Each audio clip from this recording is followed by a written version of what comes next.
নতুন প্রজন্মকে ফেরাদ হাকিমের বার্তা কটাক্ষ করেছেন ভরতপুরের তৃণমূল বিধায়ক হুমায়ুন কবির। তিনি বলছেন ফিরাদ হাকিম যেটা বলছেন সেটা আগে নিজে তিনি করে দেখান, এমন ভাবেই কটাক্ষ করেছেন ভরতপুরের তৃণমূল বিধায়ক। নতুন প্রজন্মের লোকেরা ওদের দেখি তো শিখবে, সেই পথ অনুসরণ করবে। আমরা দেখতে পাই না যে ফিরাদ হাকিম আমাদের ট্রেনিং করান বা সাজেশন দেন। ফিরাদ হাকিমকে পাল্টা আক্রমণ ভরতপুরের তৃণমূল বিধায়ক হুমায়ুন কবিরের। ফিরাদ হাকিম বলেছিলেন তৃণমূল কংগ্রেসের প্রতিষ্ঠা দিবসে যে আজকের প্রজন্মকে জানতে হবে তৃণমূল কংগ্রেস মানে শুধু ক্ষমতায় এসে থাকা নয়। পুলিশ স্যালুট দিচ্ছে, গাড়ি নিয়ে মন্ত্রী ঘুরছে, এটা তৃণমূল কংগ্রেস নয়। তৃণমূল কংগ্রেস মানে হাজার হাজার কর্মীর আত্মত্যাগ।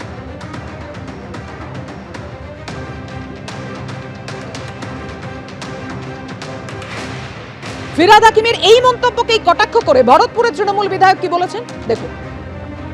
জনাব ফিরাদ হাকিম সাহেব যে উপদেশ দিচ্ছেন, তো তিনারা আগে নিজে করে দেখান, তারপরে তো যারা নতুন প্রজন্মের লোকরা ওনাদের দেখেই তো শিখবে। ওনারা যে পথ অনুসরণ করবে সেই পথকে অনুসরণ করেই তো আগামী প্রজন্ম চলবে। কিন্তু আজকে নতুন করে জনাব ফিরাদ হাকিম সাহেব যেসব আদেশ দিচ্ছেন, উপদেশ দিচ্ছেন, সাজেশন দিচ্ছেন, নিশ্চয়ই ওনার সাজেশন ভালো লাগছে, কিন্তু ওনাকে তো সেটাকে আগে করে দেখাতে হবে। নতুন প্রজন্ম তো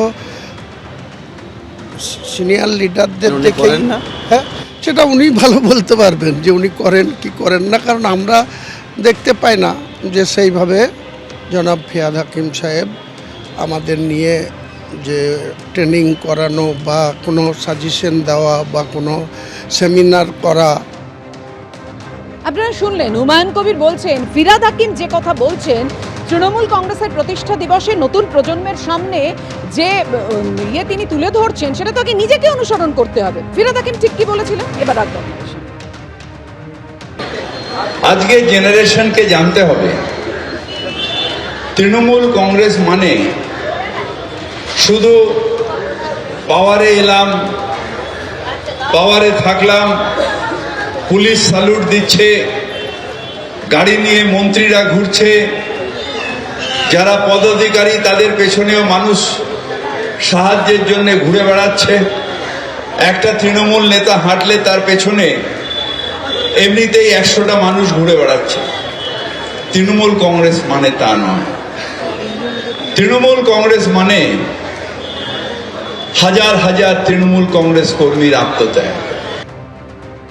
ফের তৃণমূল নেতার বিরুদ্ধে দাদাগিরির অভিযোগ, অর্থাৎ তৃণমূল নেতা যে বিরুদ্ধে যে অভিযোগ উঠেছে যে তিনি তোলাবাজি করছেন, এমনটাই অভিযোগ করা হয়েছে। যদিও সেই যুব তৃণমূল নেতা এই অভিযোগ অস্বীকার করেছেন। যুব তৃণমূলের জলপাইগুড়ি জেলার সাধারণ সম্পাদক পাপন চাকলাদারের বিরুদ্ধে অভিযোগ যে ময়নাগুড়িতে ভয় দেখিয়ে তোলাবাজি করেছেন তিনি। ময়নাগুড়ি থানায় বারবার জানিয়েছেন স্থানীয় মানুষজন, তারা এমনটাই বলছেন, কিন্তু কোনো কাজ হয়নি। আর এই তৃণমূল নেতার অত্যাচারে অতিষ্ঠ হয়ে উঠেছেন গ্রামবাসীরা, এমনটাই অভিযোগ। পুলিশ সুপারের দ্বারস্থ ময়নাগুড়ির ব্যবসায়ী ললিত সরকার, যদিও সব অভিযোগে অস্বীকার করেছেন অভিযুক্ত যুব তৃণমূল নেতা।